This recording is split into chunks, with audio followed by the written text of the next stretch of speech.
नमस्कार, मैं हूं पवन त्यागी।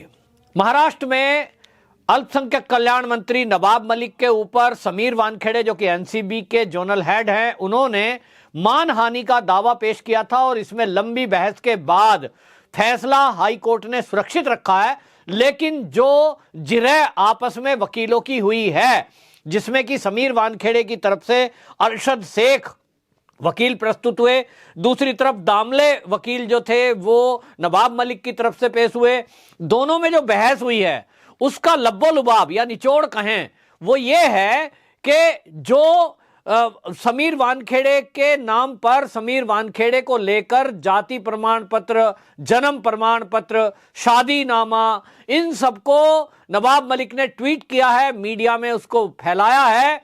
इस सब में प्रथम दृष्टया कोर्ट की टिप्पणी यह थी कि देखने में लग रहा है कि उसको मैनिपुलेट किया गया है, यानी छेड़छाड़ की गई है।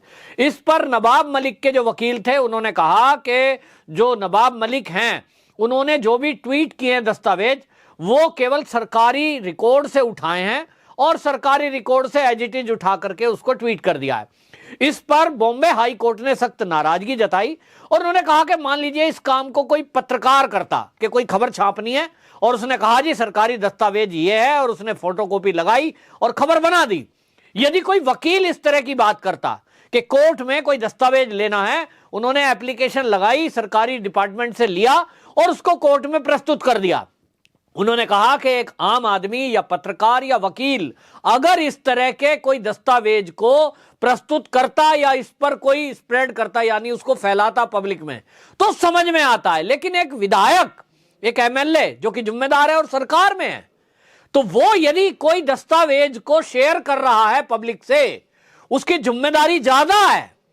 उसको पहले उसकी ठीक से जांच करनी चाहिए, क्योंकि आप सरकार में हैं, आपकी पावर ज्यादा है और इसलिए आप उसके आधार पर यूं ही नहीं कह सकते कि साहब वो सरकारी दस्तावेज था, मुझे मिला, मैंने शेयर कर दिया। इस केवल एक इस टिप्पणी को लेकर जिस तरह की बातें हो रही हैं और कोर्ट में जो जिरह हुई, कानून के जानकारों का कहना है कि इसका कोई प्रमाण नहीं मिला। अब वो वकील नवाब मलिक के कह रहे हैं कि साहब इस बारे में तो कोई कंप्लेंट ही नहीं है। भाई कंप्लेंट है मानहानि की, और मानहानि में आप जन्म प्रमाण पत्र को यदि मैनिपुलेट कर रहे हो या मैनिपुलेट किए हुए को दिखा रहे हो तो सरकार में जिम्मेदारी। अब मैं आपके सामने खड़ा हूं, मैं आज तक बता रहा हूं, मेरे जन्म प्रमाण पत्र जब जन्म हुआ था नहीं बना, जन्म पत्री बनती थी, वो जन्म पत्री है लेकिन सरकारी दस्तावेज नहीं है उस समय का।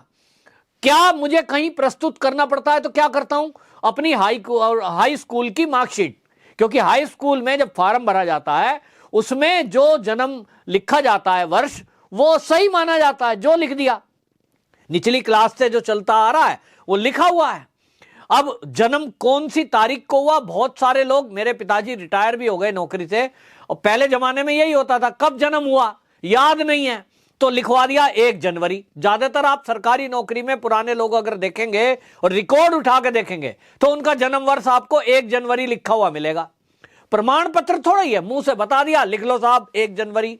सन, कोई भी सन याद रहता है लोगों को, कौन से सन में पैदा हुआ था, आज कितने साल का हो गया।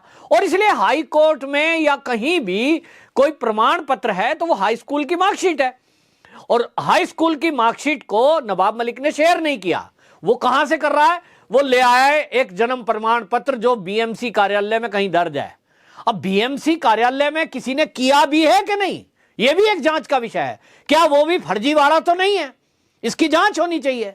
तो इसकी जांच होगी, कोर्ट में सुनवाई हो रही है तो केवल इस बात पर कि आपने बिना जांच करे कोई दस्तावेजों को पब्लिक में डाल दिया और आप उस पर बहस कर रहे हैं, आप उस पर सवाल उठा रहे हैं, आप कह रहे हैं कि साहब आपकी जाति गलत है, आपका धर्म गलत है, आपका निकाहनामा गलत है।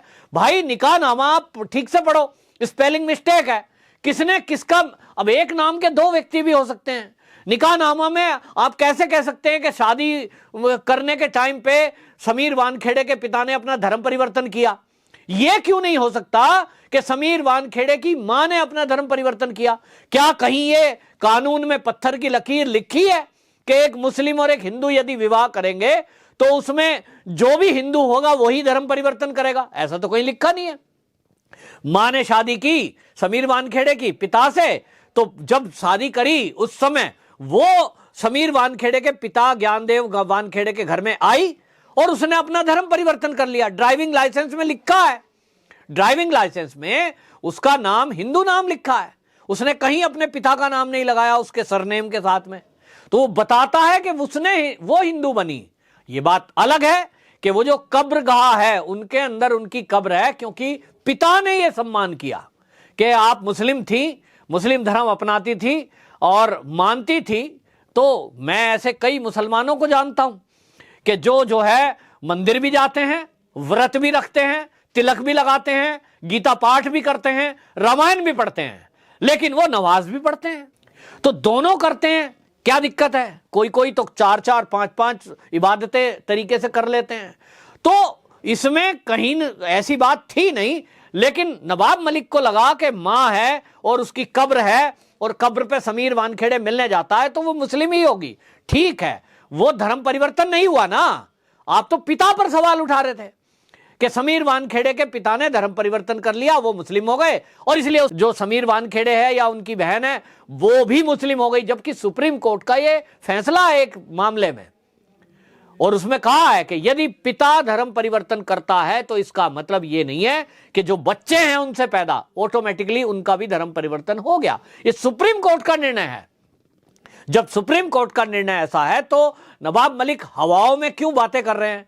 ये सब देखते हुए अब ये जिस तरह की जिरह चली है, हालांकि मामला सुरक्षित रख लिया गया है और कोर्ट ने यह कहा है कि मानहानि निवारण के 2 तरीके हैं, एक तो सिविल है, दूसरा क्रिमिनल है।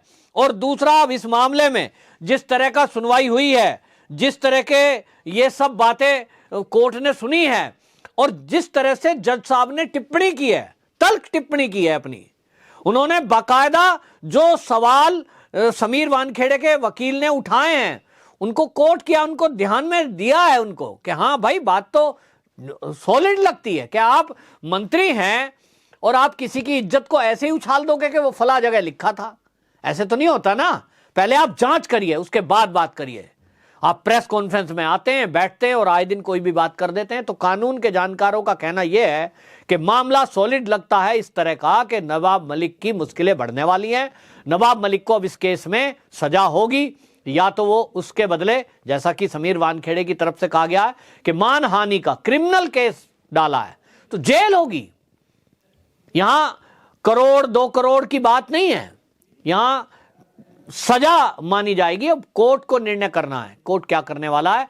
लेकिन जिस तरह की जिरह हुई है उसको मानते हुए, हालांकि आखिरी निर्णय कोर्ट के जज साहब का होता है, लेकिन ज्यादातर लोगों का, जानकारों का मानना है कि जिस तरह की बयानबाजी आए दिन देखने को मिल रही है, ऐसा हो गया जैसे लग रहा है कि नवाब मलिक ना तो मंत्रालय का कामकाज देख रहे हैं ना बाकी कुछ देख रहे हैं। उनको केवल एक टेंडर दिया गया है, एक ठेका उन्होंने लिया है कि जिस तरह से ड्रग केस में, ये आर्यन ड्रग केस में समीर वानखेड़े ने रेड करके जो लोग पकड़े हैं, शायद उनके पास वो ठेका है कि वो रेड को फर्जी बताएं, समीर वानखेड़े को भ्रष्ट बताएं, और जो ड्रग के माफिया हैं या जो ड्रग जिन्होंने ली है या जो क्रूज पर पकड़े गए हैं वो सब निर्दोष हैं।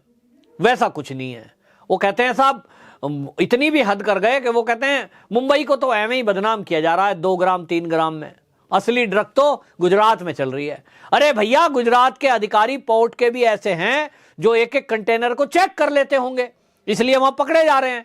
मुंबई में ऐसा नहीं है, सीधी सी बात है। आपकी पुलिस, इंटेलिजेंस, इसका मतलब यह हुआ कि मुंबई में यदि ड्रग का कोई खेप नहीं पकड़ी जा रही है तो इसका मतलब यह नहीं है कि गुजरात में पकड़ी जा रही है तो गुजरात बड़ा ड्रग माफियाओं को सपोर्ट कर रहा है। सपोर्ट करना होता तो गुजरात के मुंद्रा पोर्ट पर जो 21,000 करोड़ की ड्रग पकड़ी गई वो पकड़ी ही ना जाती, सेटिंग होके सब बटके और छूट जाता, पता ही नहीं चलती लोगों को। पकड़ी गई है इसका मतलब अफसर ईमानदार हैं। पकड़ी गई है गुजरात में, इसका मतलब गुजरात पोर्ट पे, मुंद्रा पोर्ट पर एक्टिव हैं लोग, निगरानी रखे हुए हैं, कंटेनर चेक कर रहे हैं। मुंबई में नहीं पकड़ी जा रही, इसका मतलब मुंबई में कुछ चल रहा है। अब ये क्या चल रहा है नवाब मलिक बताएं। मंत्री हो भाई आप, तो आप मुंबई को सुरक्षित रखना, पुलिस से काम लेना, यह आपका काम है। तो आपकी पुलिस कहां कहां रेड करती है, कितने लोग पकड़े, ये तो नवाब मलिक बताएं। लेकिन आप आरोप लगाकर किसी एक अधिकारी को व्यक्तिगत रूप से उसके परिवार के ऊपर लांछन लगाओ, उसको आप धर्म परिवर्तन, उसका जाति परिवर्तन, पता नहीं क्या क्या बताओ, और आप एक तरफ आरोप लगा रहे हैं जो अभी सिद्ध होना बाकी है। लेकिन सबसे पहली प्रेस कॉन्फ्रेंस में तो नवाब मलिक ने यह घोषणा कर दी थी कि मैं समीर वानखेड़े को 6 महीने के अंदर नौकरी से निकलवा दूंगा और 1 साल के अंदर जेल भिजवा दूंगा। ये जो नवाब मलिक ने बात बोली थी ये ऑन रिकॉर्ड है, पत्रकार वार्ता में बोली है।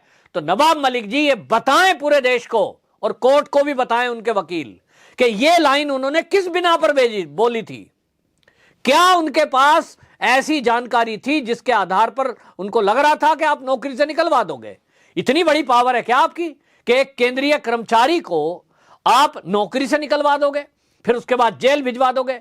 तो ये सर्टिफिकेटों की जांच अगर आपने करी है तो इसके आधार पर आप बोल सकते थे, लेकिन पहले जांच करते। अब बहरहाल अब जिस तरह का पलटा है पासा, उससे लग रहा है कि समीर वानखेड़े को जेल भेजने का सपना देखने वाले और समीर वानखेड़े की नौकरी से हटवाने वाले, अब लग रहा है जिस तरह की जिरह मशवरा चल रही है और जिस तरह से महाराष्ट्र की राजनीति में नवाब मलिक के आए दिन बयानबाजी से ये खलबली मची है और सरकार की किरकिरी हो रही है। नवाब मलिक जी अपनी नौकरी यानी मंत्रालय से जाने वाले हैं और जिस तरह के केस अब उनके ऊपर हैं, अभी तो ये समीर वानखेड़े का है, फिर उनके पिता का है, फिर बहन का है, फिर देवेंद्र फडणवीस की पत्नी का है, इतने सारे केस हैं कि नवाब मलिक जी अगले जीवन ऐसा लगता है कि उनका जेल में बीतेगा। तो बहरहाल ये कह सकता हूं कि समीर वानखेड़े को जेल में भेजने का सपना देखने वाले खुद ही अपने बयानों के जाल में फंस गए हैं और निश्चित रूप से एक नहीं दो 3-4 केस हैं, कभी ना कभी किसी ना किसी केस में लपेटे में आएंगे, क्योंकि जो कंट्रोल में ही नहीं है उनको लगता है हम कुछ भी कर सकते हैं, शहंशाह हैं हम। तो वैसा चलता नहीं है इस देश में। अब न्यायपालिका है नाम की चीज और इस समय जो लोग हैं वो भी जागरूक हैं, वो जानते हैं सोशल मीडिया का जमाना है साहब। अब ये जमाना नहीं है कि आप मीडिया को दबा के अपनी खबरों को दबा लोगे।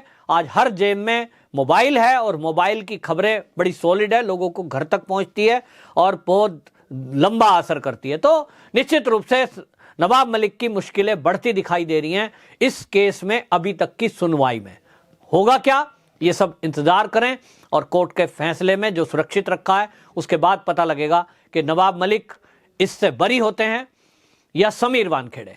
वंदे मातरम।